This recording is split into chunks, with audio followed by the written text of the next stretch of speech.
Yeah. Ah, ah, ah, ah, ah, ah.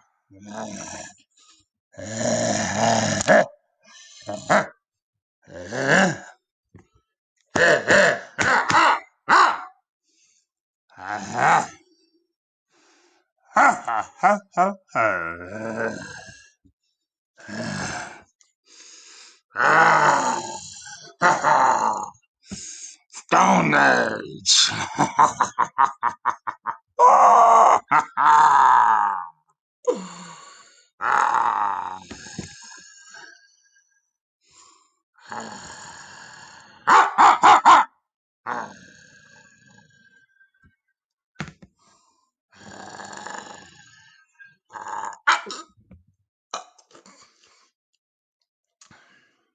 It's a good thing I'm not wearing my mask. Welcome in, Coach Hughes. Another lecture. I'm so sorry that you were missing this in a live classroom. But it is the Stone Age. So, all we're going to be talking about today is a long, long time ago in a far off galaxy, this galaxy, the Milky Way, there was Earth. And it was the beginning of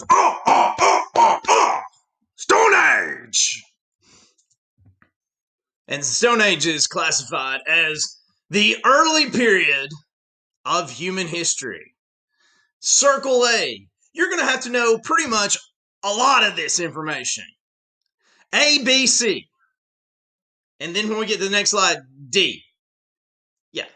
So, the early period of human history is called the Stone Age.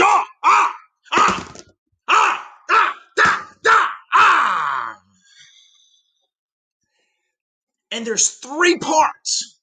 There's three parts to this Stone Age. And guys, I'm sorry, you're going to have to know all three parts for the quiz and test purposes. Now, the first part of the Stone Age is called the Paleolithic period. And every year that we go over the Paleolithic period, I always ask questions, and I got students raising their hand, and I'll call on them, and I'll say, "What's the answer?" And they go, the P word. The P word. Say it with me. Paleolithic period. Okay? So the very first part of the Stone Age is called the Paleolithic period. Not to be confused with the P word. Okay? Now, the middle part of the Stone Age is called the Mesolithic period. Say it 3 times fast. Mesolithic, Mesolithic, Mesolithic. The middle. I'm in the middle. The middle part of the Stone Age. And the next part, the third part, is called the Neolithic period of the Stone Age. So, we've got the Stone Age. A long, long time ago, in a far-off galaxy called the Milky Way. You got the Stone Age, the early period of human history. And then you got three parts. The first part, obviously, the P word, the Paleolithic period. And then you got the Mesolithic period. And the last part of the Stone Age is the Neolithic period. So today's lecture, we're going to tell you what happened. What happened? What happened, Coach? What happened in all three of these time periods? Okay? So there's no better place than to start with the beginning. The beginning part of the Stone Age. Just like you had to know all that, you're going to have to know all this because you're going to need to know, man, what happened in each time period. So, Paleolithic people were nomads. And nomads are people like me. I move around. I hunt things like animals for food. It's a group of hunter-gatherers traveling place to place in the hunt and search for food. They gotta survive. So imagine, ah, ah, ah, ah. Imagine, long time ago, Paleolithic period. You've got these groups of Stone Age people, Paleolithic period, and they don't stay in one place. They don't have nice homes like you or me. Okay? So they are constantly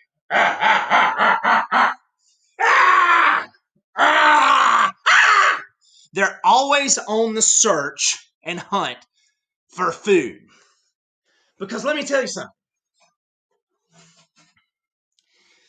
If your belly empty, then all you think about is where you're going to get your next meal. Think about it like this. You're sitting in that period before lunch, or you're sitting in that lunch period and you got last lunch,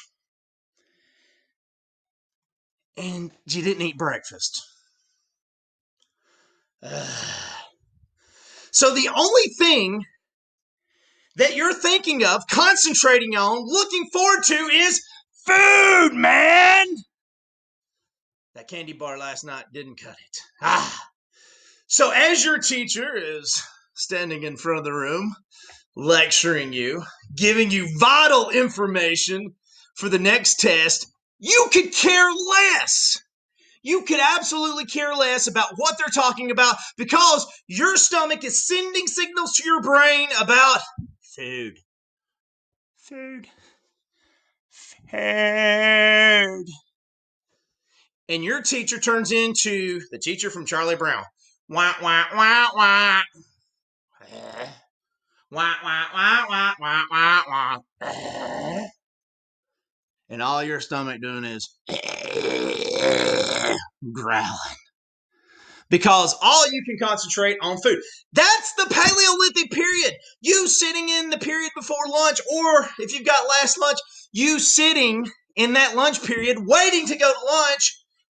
That's the whole mindset. You there, that's the whole mindset of these Paleolithic people. These nomads must hunt for food.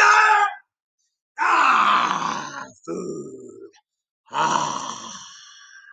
That's all they think about. Nomads, people that move around in the search and hunt for food. Or modern day you prior to lunch at school. Think about that. No B, Paleolithic people. They discovered fire, which kept them warm. It lit the darkness at night, and most importantly, no more raw food, man. We're not just catching fish and eating it raw. We cooked it. But think about this. How? How? There is no written record. We went over that from the last chapter. We've only had written records for the last $5 footlong. Sorry, wrong commercial. 5,000 years ago. Beyond that, which the Paleolithic period is beyond that, way beyond that, there is no record. So how?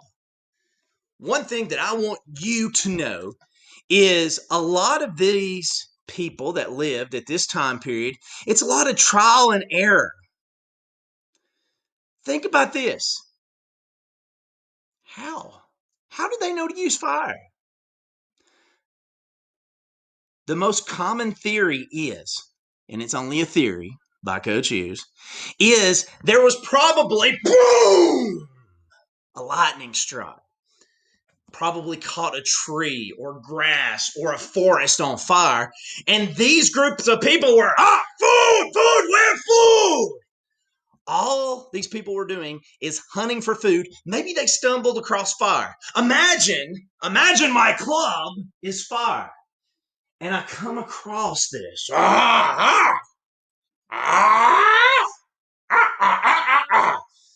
It's the first time anybody's ever seen this. Fire! What is it, man? They don't know what it is. They don't know what it does. So, a little trial and error process. Again, the club is fire.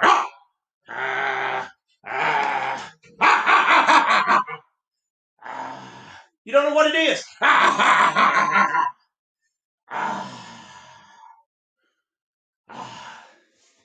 Think about babies. What do babies do when they're learning?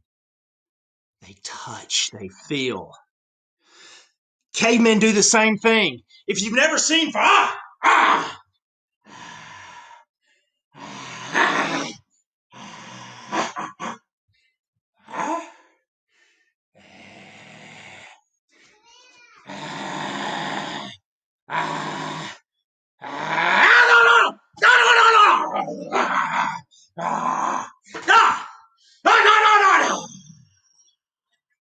they don't know what it is. No clue what this is. But remember, it's trial and error. Just because they touch it and they have a reaction to their skin, it burns them, they're still curious. They're like babies. Their mind's not fully developed. So imagine them coming back. Maybe they try to fight it. Or the most common human response.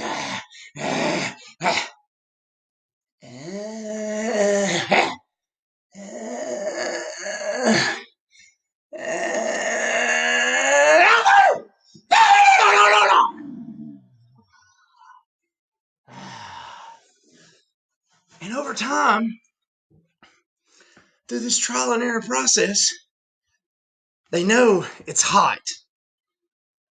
They know don't touch it. They know don't try to eat it or put your tongue on it.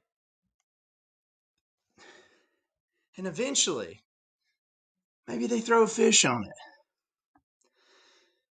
Maybe they pull that fish out. And maybe they start to experiment eating it and they say, this is much better cooked in a fire than it is anything else. So all of these things are trial and error process. You have hunter-gatherers that are looking for food. They stumble across things like fire. They start to experiment with this. And now we have humans starting at point A and going and stretching to where we are today. History is all about trials and errors. One thing that I want you to take away from this class is you are no different than the people on your screen right there, with the exception of you've got a whole lot better technology than they ever have. And what their view of technology is not computers and things. It's eventually going to be like the wheel. That's their technology slowly developing from that point A to that point B to where we are today. Paleolithic people, nomads, the discovery of fire. What else do we have that Paleolithic people did? During the Paleolithic people, era, not people, they're people in the era, which lasted until about 10,000 years ago. Still, they're not writing things down. People used sharpened stones, wooden clubs, and tools. And these tools they're going to develop from these clubs to sharpen wooden sticks to spears. And then they're going to go from handheld spears to devices like a bow and arrow to launch this quicker and faster and become more deadly in order to obtain food. Right now, to them, everything and anything evolves around food. During this time, humans created tools Spears. You're going to see this in the Stone Age video that we've got in the module for you. Hand axes. And even using a stone called flint. Wait a second. The river down the road. What's the name of that river down the road? The Flint. Why do you think they call it the Flint? It's because they have flint stones, which is a stepping stool of developing and making fire. Remember, the first time they ever saw fire was probably from a lightning strike, a forest fire. But over time, and they probably had people that made sure the fire didn't go out with those lightning strikes, but over time, they too developed ways, rubbing friction, developing fire, using flint stones. That's a cartoon. But using flint stones to develop fire. Stone tools were probably used to cut, chop, scrape roots, bones, meats, everything. They used the stone. Hence, the Stone Age. That's why they called it. They used stones for everything. Slow and steady wins the race. That's the reason there's a saying there. Now, ladies, unfortunately, in world history, you don't get a good reputation. You've only had the right to vote, ladies, in the last 100 years here in the United States, and we're talking ancient history. So your role is pretty much defined in ancient history, what I'm about to read this slide. But there are some exceptions. Check out women in Egypt when we get there, and check out a little thing when we get to Greece called Sparta! Because women have a lot of rights in Egypt and Sparta. Not so much anywhere else. But even in the Paleolithic time, Paleolithic women cared for children and gathered berries, nuts, grains. Paleolithic men, manly men, hunted for animals using clubs, banging them on the head, and dragging them back to their caves.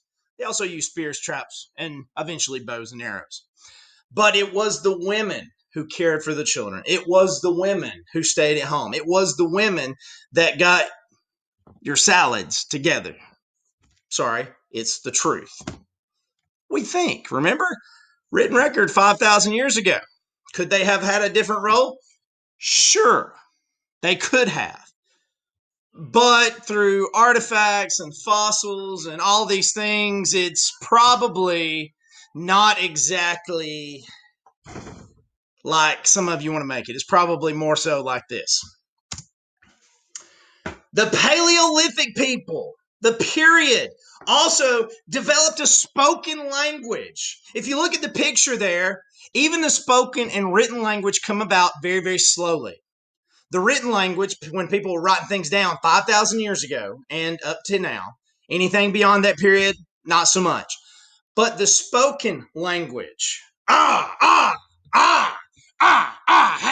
trial, error, they were artistic. For some of you, you're very artistic. They would draw what they did, horses, everything. This actually comes from a cave in France. And you had these individuals kind of record keeping, if you would, by drawing. Think about that. We're so much more sophisticated than cavemen. Check your text messages, check your phones. How many of you, honestly, truly, when somebody sends you a text, you don't type a single word. You give them a thumbs up or a smiley face or a, What? 2020 we're using pictures to communicate? Sounds a lot like our friends in the Paleolithic period. Are you different, or is your technology better? They're doing pictures on cave walls. You're doing pictures on your phones. Doesn't sound too different to me. Spoken language, pronunciation,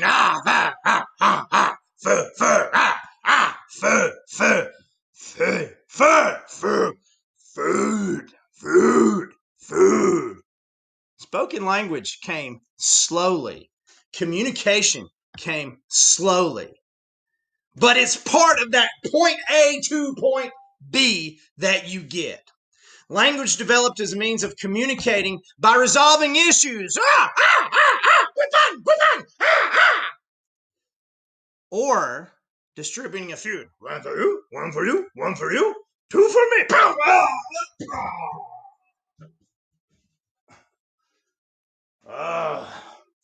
Somebody get the truck number on the club. Fought all the time. Think about your brothers and sisters. All these people living on top of each other. Same principles. Also, long periods of extreme cold are called ice ages. Like I said before, I think it was the last lecture. When I grew up, I was kind of told ice age. But if you study history, the earth has cooled down and warmed up. The earth has cooled down. The earth has warmed up before the explosion of the population of us humans. Quite possibly, the earth could be going through cycles where it warms up and cools down. The history is there to kind of back that up. Scientists think that some places the ocean level dropped to expose a land bridge. Look at the picture there. Oh, Asia to Alaska and North America. These land bridges allowed Stone Age people to migrate literally all over the world. So these places were populated. These places were populated. This is how they moved about. Remember, nomads. They were following herds of animals. They were moving from place to place. There was no sit down, relax, get fat. They didn't do that. They were hunting for food. Why? Because they don't have refrigerators. They don't have a pantry when they got up. Food, find out! They had to do all of these things, migrate around the world. Quite possibly, these land bridges allowed them to travel literally all around the world. Now, the Paleolithic people adapted to their environment. Kind of like when you adapt to your environment. When it gets warm in the summer, you wear less clothes. When it gets cold, you put more clothes on. That's kind of how it works. Even in today's, are you different from these people? No! You're not different because when it gets hot outside, I'm going to go swimming. I'm going to wear a lot less clothes. Okay? When it gets cold, especially in teachers' classrooms, I'm going to wear a hoodie and I'm going to stay to myself. Anthropologists are going to study how you behave. I'm not doing anything. I'm cold. That's all I think about. These, in cold climates, use caves to shelter in. Over time, they learned to create shelters, and they use clothes from animal hides. All of these things are the same thing. Do we still use animal hides and clothes? Yeah, absolutely we do. All of these things, okay? So, that's what we do. Now, all of those things we talked about, Paleolithic, Paleolithic. All of those things are Paleolithic. So anything that I mentioned, fire, language, shelters, climate, all of those things take place in the first part of the Stone Age, Paleolithic. Now, we're going to move to the Mesolithic period, the second part, the more sophisticated part of the Stone Age. I can kind of talk. Food, language developed in Paleolithic period. As the people of the Stone Age adapted to their environment, they created smaller, more complex tools. This period of the Stone Age is known as the Mesolithic period. Look at the picture on the screen there. big tools started to become smaller. And that's a trend. That is absolutely a trend in technology. Okay? Even to the very small computer chips in your phone, technology seems to decrease in size over a period of time. During the Mesolithic period, people found new uses for bones, tools, how to more efficiently use their weapons to hunt animals, to kill animals, to feed their families. People who lived near water invented hooks, fishing. Much easier. Now, do they still use spears? Absolutely. Spear fishing. Some of you, dynamite. Not yet. We haven't got to the Chinese period explosions and things. In addition to these new tools, people learned new technologies to improve their lives, such as making pottery, hollowing out logs like you see in the picture there, to make canoes, to keep dogs, to help them hunt and protection. Yes, hunting dogs existed in the Mesolithic time period. Man's best friend. Oh, don't bite me. I put you on my plate. Eat you, dumb dog. Quite possibly. Again, no written record, so, some leeway there. The Neolithic time period, the third and final part of what we call the Stone Age. Now, during this time, everything changes. People began to domesticate. Make sure that you know A, make sure you know B. Test, quiz, question, test, quiz, question. People started to domesticate animals. Again, dogs, but cows, pigs. They were keeping animals in one spot. All of these things provided meat, milk, wool. Domestication is one key to why nomads are constantly on the move started not to be on the move as much. It greatly improved people's chances of surviving this period. With survival more certain, people could focus on activities other than finding food. If your food is pinned up, if your food is caged up, there's not a lot of need for you to start going too far from one place because your food is in one spot. And if you're not moving around as much, you're less likely to run into other people that could possibly kill you. Or you might not wander off to a different area that you're unfamiliar with and something bad happens to you.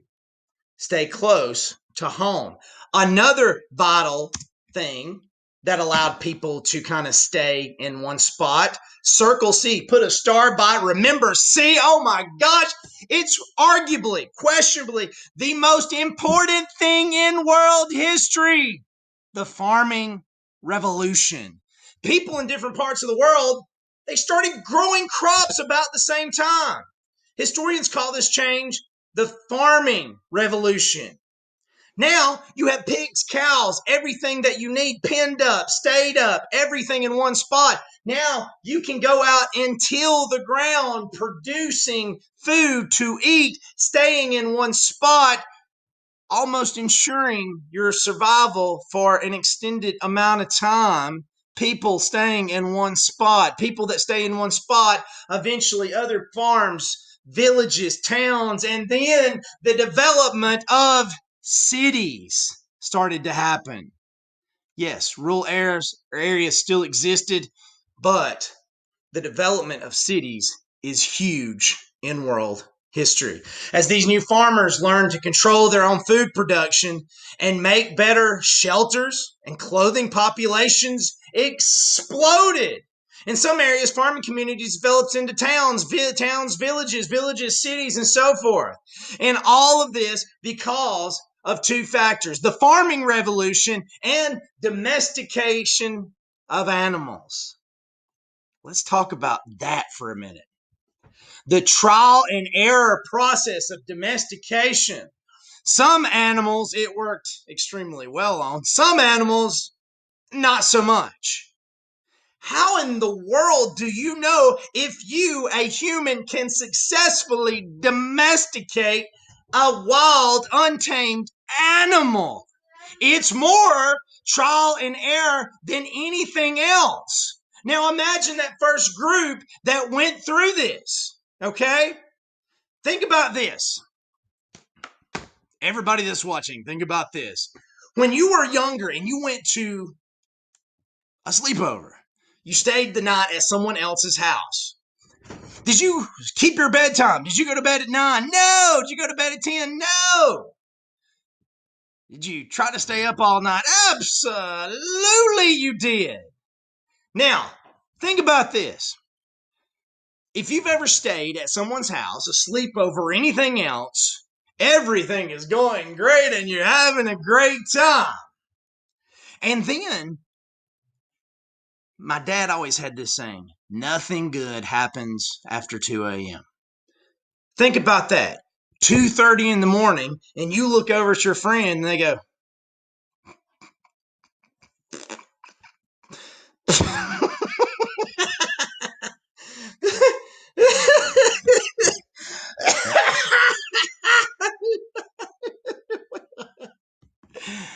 they start laughing uncontrollably.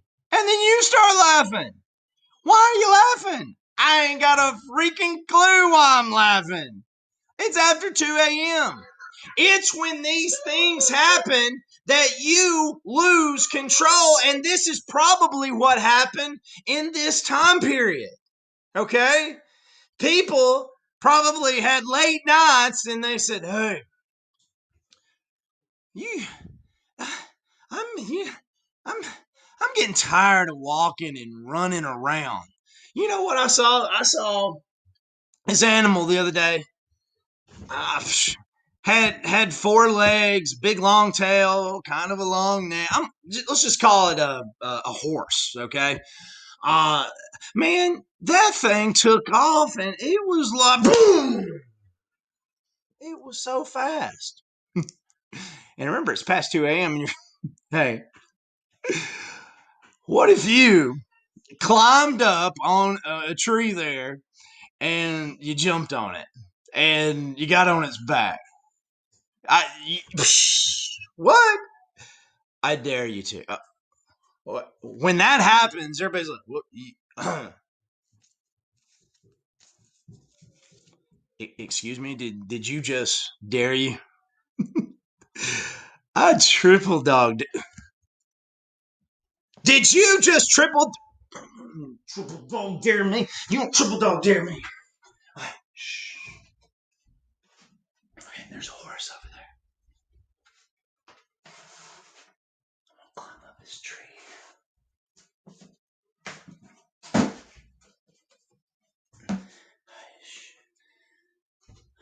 Horse is right there. The horse is right there. Okay. Shh. Sometimes you lose just a little bit of your edge when you're doing something quite possibly is dangerous. But then you've got your buddies back here. Hey, where are you, chicken?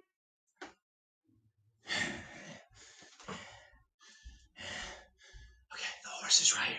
I'm going to jump on the horse. And we will never walk again. Hold my club. Sorry. All right, here we go. All right, here we go. All right, the horse is right there. He's moving. Oh, there he is. Ah! Ah! We'll never walk again. We'll never walk again. And before you know it, everybody's riding a horse. And you, my friend, are a hero. But it is a trial and error process. So you got to imagine, or you got to at least think that, hey, man, you saved us from walking. I know, it feels pretty good. But you know what I was thinking? I got a splinter in my finger and I just don't like to climb trees. But I saw this animal, big, hairy, and it had four legs, and then it stood up on its hind legs. I think I'll call that sucker a bear. And I think I'll go jump on its back and I'll just try to control it like we did the horse and stands up on 2 feet. I'll just pick apples. You can probably imagine that did not go as well. The guy gets on the bear. Oh, bad idea! Bad idea, man! Domestication, trial and error. Farming revolution. I'm sure they tried some crops, didn't work. Trial and error. But how? That's a fun part to think about. Finally, because farmers needed to stay close, their fields, they built permanent homes, settlements. No more nomads. Didn't have to go around. They had food right there in their backyard. Permanent villages provided people with, you need to know this, security, a steady food supply, and this surplus of food led to a larger population. Think about this. Think about little Johnny who sits in class. Think about Roy, the bully. Roy tells Johnny, "You didn't do my homework last night. I'm going to beat the snot out of you after this class. Meet me down the hallway." Huh? Well, here's the thing. Nobody likes Roy. And everybody likes little Johnny. So all these boys and girls that heard this, "Hey, Johnny, after this, I've got your back." "Hey, I got your back, Johnny." Bell rings. Roy gets up, goes out first. Johnny gets up, walks out of the classroom, and all the people follow Johnny. And when he makes it down to Roy, all these people behind, "Hey, if you're going to fight Johnny, you're going to fight me. And me, and me, and me, and me." Roy's like, it's Johnny, man, buddy. Buddy, we're friends. We're friends. I'm fight you. I was just messing with you, man. Fight. We're like buddies. That guys. I was just Johnny. Tell him. I mean, we're best. We were just playing around. Numbers is a big issue. Trust me. All right, guys. That concludes Chapter 2 lecture. I am so sorry that you did not get to see my full outfit. I'm so sorry that you did not get to see me quite possibly on top of a desk jumping onto student or students that may or may not be horses or bears. I'm sorry. But I hope you have enjoyed this lecture. Hopefully you've learned a little bit about the Paleolithic, Mesolithic, and Neolithic time periods in that order. The Stone Age, early period of human history. The first part is the Paleolithic, the invention of things like fire, spoken language, all of those things. Mesolithic tools got more short, sophisticated, more compact, easier to use. And then the Neolithic, the final part of the Stone Age, the domestication of animals, and quite arguably one of the most important things in world history, the farming revolution. And quite possibly you've heard people bang on the door, children wanting in. Who knows? Hi, this is Coach Hughes, and I will leave you with this. Have a great day. And as always, you know what I'm going to say, roll tide.